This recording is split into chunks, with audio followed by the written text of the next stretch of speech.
Ada jenis pekerjaan yang kerjanya itu tanpa jam pulang, tanpa hari libur, tanpa gaji, dan seringkali tanpa apresiasi. Tapi berperan dalam pekerjaan jenis itu justru paling sering kena stigma, nganggur doang. Dan orang-orang seringkali tanpa empati bilang, enak ya jadi ibu rumah tangga, di rumah aja nggak ngapa-ngapain. Halo semuanya, selamat datang di ruang bercerita ibu rumah tangga yang hidup di desa. Sambil beraktivitas, aku mau ajak kamu ngobrol santai. Siapa tahu dari obrolan ringan ini, kita bisa saling bertukar pikiran. Hari ini aku mau ngobrol tentang satu hal yang sering banget kita alami sebagai perempuan, tapi jarang benar-benar kita pertanyakan dan jarang kita sadari dampaknya. Pekerjaan domestik dan pengasuhan, apalagi kalau anak masih kecil, itu berlangsung 24 jam. Umumnya diperankan perempuan di tengah budaya di mana umumnya laki-laki tidak punya kesadaran untuk berbagi peran di wilayah ini. Tapi anehnya, berperan sebagai ibu rumah tangga dengan seperangkat kerja domestiknya itu justru sangat kencang stigmanya. Karena berperan sebagai ibu rumah tangga dalam budaya umumnya masyarakat kita masih dipandang sebagai bukan kerja dan kontribusi beneran. Melakukan kerja di wilayah ini berpotensi besar kena stigma ibu rumah tangga itu pengangguran. Makanya jangan kaget kalau kamu berperan sebagai ibu rumah tangga dan ada orang yang bilang, enak ya jadi ibu rumah tangga, cuma di rumah doang gak ngapa-ngapain. Coba sejenak renungkan kegiatan kita sehari-hari sebagai perempuan di ranah domestik sebagai ibu rumah tangga. Bangun pagi, sudah nyiapkan sarapan, beres-beres rumah, ngurus anak.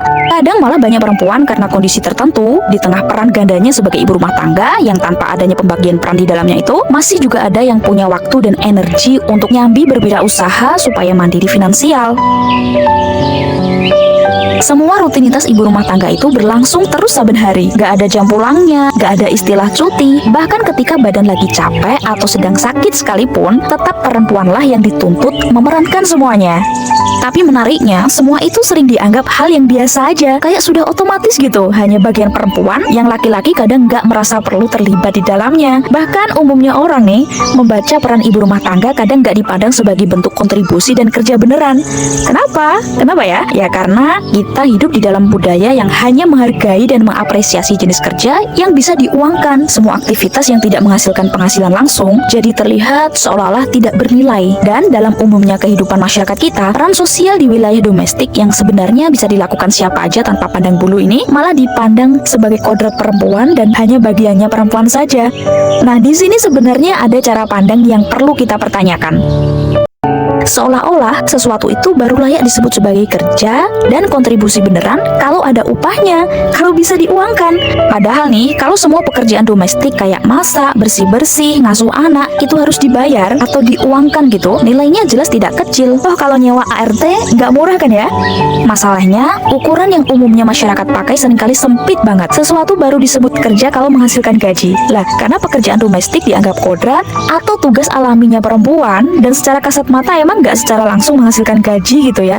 Akhirnya dia tidak diakui sebagai bentuk kerja dan kontribusi ekonomi. Padahal tanpa peran perempuan di wilayah itu, bukan cuma rumah yang kacau, laju kehidupan sehari-hari juga nggak akan jalan mulus.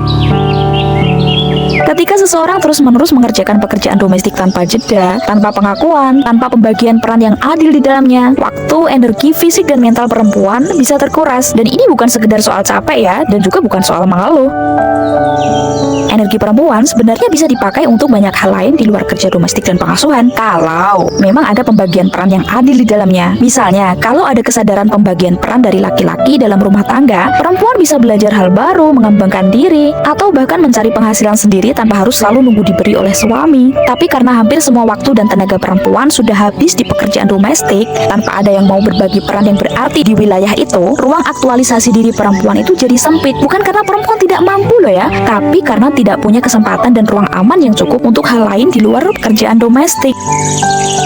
Di titik ini, kita bisa mulai melihat bahwa ini bukan sekedar urusan siapa mengerjakan apa di rumah, tapi soal bagaimana kerja yang selama ini diperankan perempuan dalam rumah tangga itu dibagi, diakui, dan juga dihargai. Pembagian peran yang tidak seimbang dalam rumah tangga bukan cuma bikin capek, tapi juga bisa membatasi potensi seseorang. Dan seringkali ini terjadi tanpa disadari bahkan oleh perempuan itu sendiri karena sudah dianggap normal dari dulu dan enggak dipertanyakan. Padahal kalau dipikir-pikir, kerja domestik itu bukan tanggung jawab satu orang aja. Itu adalah kerja bersama karena hasilnya toh juga bisa dinikmati bersama. Jadi mungkin pertanyaannya bukan lagi kenapa sih pekerjaan domestik yang umumnya diperankan perempuan tidak dihargai, tapi kenapa sih kita itu terbiasa menganggap peran kerja perempuan di ranah domestik itu tidak perlu dihargai hanya karena katanya sudah kodratnya perempuan. Oke, segitu dulu ngobrol santai kita hari ini. Kamu bebas banget loh kalau nggak setuju atau punya pendapat dan pandangan yang berbeda dari apa yang aku obrolkan. Tulis saja di kolom komentar supaya aku bisa belajar banyak perspektif dan wawasan baru dari kalian. Terima kasih sudah nemani aktivitas aku sambil dengerin cerita ini. Semangat semuanya, sampai ketemu di ngobrol selanjutnya.